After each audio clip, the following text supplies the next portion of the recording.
Ladies and gentlemen, good day. Welcome to the channel. I'm going to show you how you can wrap your text around an image in PowerPoint. So let's get in. The first thing you want to note is that you cannot do this on the web version. You can only do so on the desktop app. So what you want to do is go ahead, create a new slide, and the first thing you want to insert here is your text. So you're going to go up into the toolbar on the left hand side. You'll see insert, and we're going to look for something called object.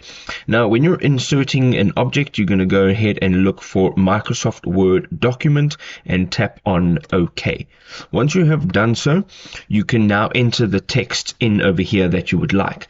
Now this is where it gets really simple. We're going to go back up to insert, and we're going to look for picture, and we're going to either import a picture from your device, online pictures, or stock images.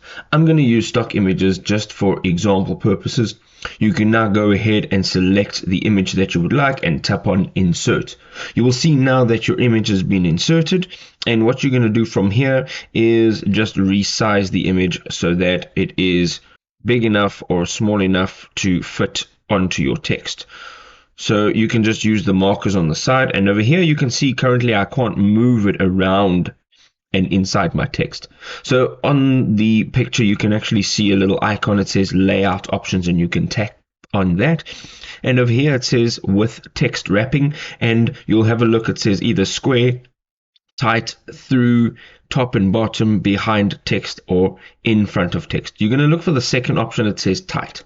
You're going to tap on this now, and you can close this menu. You can now move your image wherever you'd like to, and as you can see quite clearly that it is being wrapped with the text.